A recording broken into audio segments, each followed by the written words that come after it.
Hey, Ghost Guy Daniel here. I did the podcast this week. Why Hamilton is so haunted. It's focusing on my own personal home city. It was a really exciting one. I actually want to cover some more locations within Hamilton, but that's not the reason I'm here. The YouTube page is a companion to the podcast, so whatever happened on the show gets additional coverage on here. Anything that needs a visual element. That's what I love about this page. So what I'm going to cover right now is Albion Falls. Now I personally a fan of this page. There we go, that's what I want. This location, as mentioned on the podcast, could very well be considered the darkest history of any town in all of Canada. Now, for length of history, on how old it is, definitely. You're talking about a loyalist town settled in the 1700s, which gives it an advantage over anything within British Canada. Of course, Quebec has a longer history. The French were here first. But for British Canada, which is has its roots in Ontario, towns like Niagara on the Lake and Kingston, and of course, as I mentioned in the podcast, Hamilton is a big part of that. So when you get into that history, when you really dive in deep, it's amazing what comes out. Because the longer a place has been around, the more occurs in said location. Therefore, the more interest from a historian's point of view, or a history buff such as myself from my point of view. And of course, ghosts. Now, sadly, Albion Mills, which is the town where the falls currently occupy, the once town that has been sadly wiped from the map due to progress. One of the main reasons is the building of the Red Hill Expressway. So it's a highway that goes through Hamilton. You got the Lincoln Alexander, leads to the Red Hill. So the Red Hill kind of comes around from the link. And when it comes around approximately at just after the Dartnell Road exit, and then you get the Stone Church / Mud Street, that's where Albion Mills used to be located. So they had to build through there. And you have progress, right? So you also have housing surveys, and thankfully conservation has gotten involved to save the falls, but it's not as much as it could have been. You'll see on here a couple of buildings. One slightly still exists, but it's not going to have the same energy as if it was an enclosed space. So Albion Mills no longer exists. And if you want to hear more about it, and of course the tragic story of Jane Riley, who is the resident ghost, I recommend, jaded point of view, I recommend you listen to my podcast, Ghost Guy Daniel Podcast. Find it everywhere. Just listen to the Why Hamilton is So Haunted episode. But that's not why we're here. Why we're here? A little bit more context on Albion Mills and Albion Falls. Now, I must give a warning off the bat. One of the photos here is graphic. I will warn you before that one comes up, but if you don't like seeing that kind of crap, I understand. Again, I'll warn you if you want to shut it off then, so that you can watch everything leading up to it, which will be very interesting, I guarantee. Well, I hope. Okay, so I got a historic photo here. This is Albion Falls. Now, you got the precipice here, which has changed quite a bit. I have another more modern photo that you'll see in a second, but just keep an eye on how it's changed. The bridge going over here is now a Dead Man's Curve, which is the road that goes along the top. There's some buildings here, I guess part of the town. Of course, back in the day, if you had a town, usually you had to have some kind of flowing body of water. And one of the main reasons was the old-fashioned mills ran off the power of the water. So for that reason, you saw nothing. You had a lot of these towns popping up. Hamilton Mountain would have been important for this because you had so many waterfalls. Hamilton being the city of waterfalls, Albion is one of the more impressive ones. So the buildings here are probably related to the mill. So that's a historic photo of the falls. Here is more the modern version, taken by a great photographer named Ghost Guy Daniel. So you can see at the top here where the bridge kind of went by, there's no more buildings, sadly.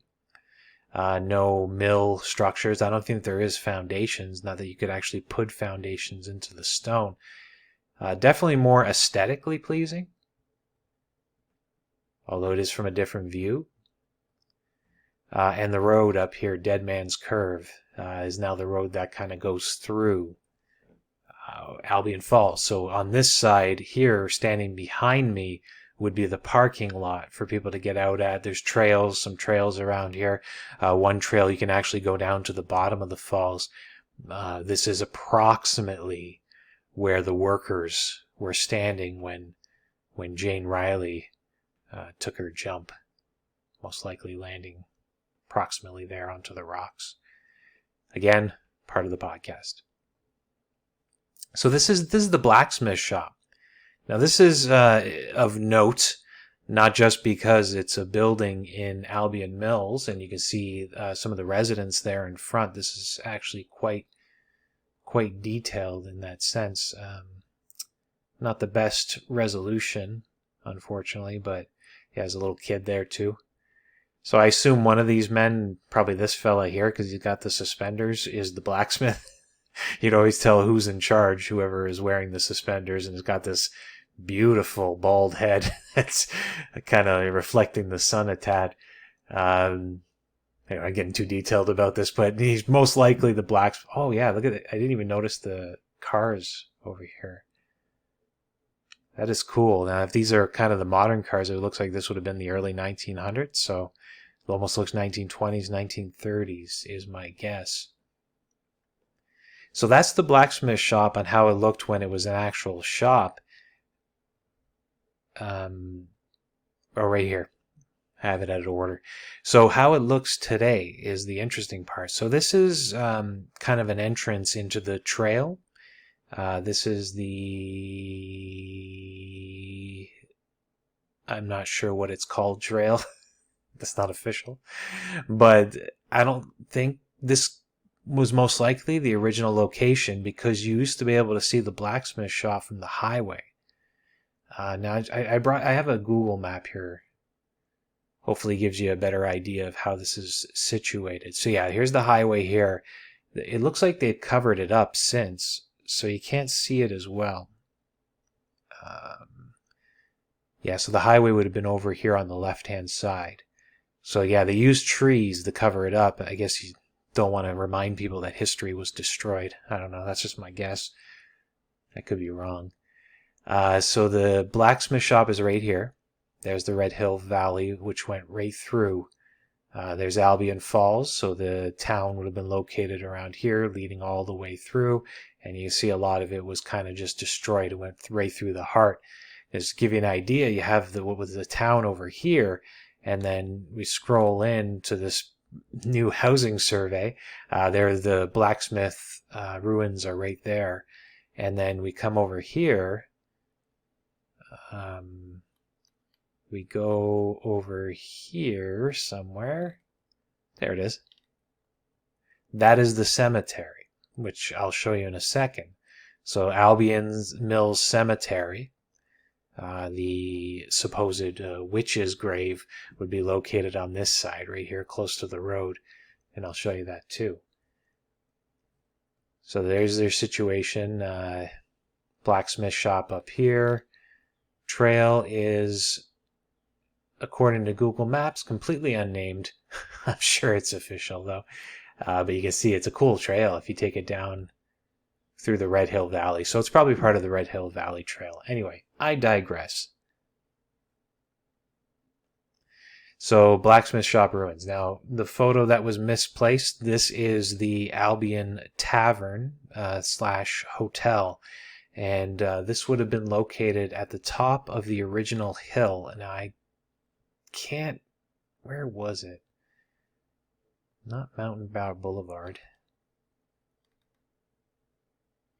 Maybe somebody can remind me. But anyway, there used to be the Albion Road, Mount Albion Road, that was down at the bottom of the hill in the Stony Creek side. So where the Red Hill kind of goes through today, not Quigley Road, but it would have been around here. Mount Albion Road, there it is. So Mount Albion Road used to come up, up, up, up, up. Okay, all right, so that makes more sense now. So Mount Albion Road would have come up to where that trail is currently, and would have come up to, at the very top of the hill, would have been the hotel. So they kind of left it close to the main road that came into town. So this hotel used to exist. I actually remember as a child it was still there. I forget why, but we took that road up to the hill. It was before any of the expressways, so it was one of the ways you could get up there.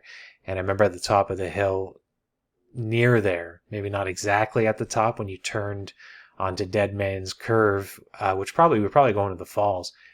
This building was there, completely abandoned. It was creepy as heck looking.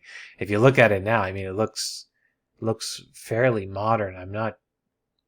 I don't know the history of it. You can see the way it's shaped. It would have been more historic, but maybe they redid the outside to make it look more modern. And by modern, I mean gross. Not really cool looking. So yeah, I remember that being abandoned at the top of the hill. So even when I was a child, even though I didn't know the history, I kind of knew that this place was different. Ruins. Okay, so here's the cemetery. So you remember I pointed that out on here. It's located in the survey. I keep losing it. Oh, it's right here. It's the closest I can get with... That's the closest. So here's the cemetery right here. Surrounded by houses now. You can see how it was back then with the fields. Must have been impressive to visit. And that's all I have there. So I don't have any modern photos of the actual cemetery space, but what I do have is the witch's grave, how it looks today. So you can see it's separate from the actual cemetery, which would have been behind me as I took this photo. And there's the housing surveys and these new privacy fences so people don't have to look at the witch. There's really not much in there. There used to be a headstone. Now, I have been told by a couple sources that I trust, one grew up in the area, that the headstone actually did say warlock. When I say witch, of course, I mean the male version because it was a dude, that it actually said warlock on it. And I mean, back in the day, you could be buried separate from your townsfolk for a few reasons. Being a warlock would be one of them. Anything that was against Christian belief would be a good reason. So that could have caused it. But he's separate from the main cemetery. Oh, of course, suicide, which is back then, depending what you believed, was throwing God's gift back in his face, and it was considered, of course, sacrilegious, which makes sense. So whether this person was a warlock, because the sources I do trust that the gravestone said that, I'll leave that up to you. Feel free to post anything in the comments as well. I'd love to hear from you. And the last thing I want to cover is something that adds to its dark history, is not the only reason, is Evelyn Dick. So that's who you're looking at right here. She is the famous murderess, torso murderess of the Hamilton area, accused of setting up the murder of her husband that led to a torso being dumped. Now, not the next photo, but the one after that. So this photo here, these scrappy little kids. The one in the front looks like he's the leader. Just like the blacksmith in the last one, the suspenders. You can tell he's the leader because of his look. He's just got that cool look on his face. And That was a cool old Maple Leafs sweater here. Anyway, so these are the kids that found the torso. So just a very quick background. This human torso was found about 1 kilometer down the road from Albion Falls. They did whatever forensics of the time that they had. They found out it was a fellow named John Dick. Now, when they start looking into his life, they eventually meet his wife, Evelyn. Now, this isn't the focus of this video, so I'm not going to get too far into detail, but, in the end, Evelyn was accused of the murder and put on trial, and a bunch of craziness ensued. But again, I'm not going to get into detail there. Let's just focus in on the torso, because you have the falls, the falls right here, and there's Dead Man's Curve. So it would have been down the road. Now, I don't know the exact location. Down the road, somewhere maybe around here, give or take. You can correct me on that one. Is where the torso was found. So it would have been considered part of Albion Mills. Now, why this was the chosen spot has mafia roots. Not the mafia being involved. I want to make that very clear. But that Evelyn Dick kind of spun this as a mafia hit on her husband. Again, I'm not going to get too far in the details. So the torso itself, warning, I'm going to show a graphic photo. If you don't want to see this, then you can click away, maybe fast forward a few seconds, up to you. I've really gone the meat of the video, so you're not going to miss too much after this. But yeah, in 3, 2, 1. There you go. And I'm going to zoom in on it, because I know whoever has stayed on the video has a bloodlust such as myself. And you want to see it. So this is the torso that those plucky children found, these fellows. They were playing, and then one young lady, they were playing in the field, and they saw something in the bushes that they thought was a dead animal. But something about it was strange, as you can see. So they got their parents, and their parents knew right away because of the fact that it was wearing a shirt. So you have the human torso right here, underneath the shirt. The head would have been there, the arms. You get the idea. So they found out it was John Dick that was tossed into this field. So you get this idea, right?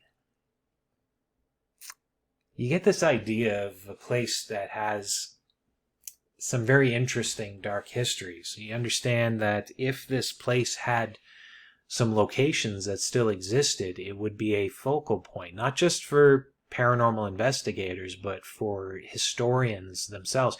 Anybody who's looking to tell a unique story about a city and a country. Now, Canada doesn't have a lot of this type of history. So the fact that you have to dig like this to find it is an unfortunate situation. I do not agree with the removal of dark tourism, dark history locations that could eventually lead to dark tourism. A good example of this is the Rocco Perry house that once existed off of Bay Street, that it was demolished, but it would have made a wonderful museum to prohibition and bootleggers, but we have lost that opportunity. So at least with Albion, thanks to the falls, that some of the history has been preserved down there as a conservation area. And that was the simple goal of this video, was to explain that much more. Again, it is a companion to the podcast, Why Hamilton is So Haunted. Just search Ghost Guide Daniel wherever. You'll come across it. Again, my name is Daniel. Thanks for watching.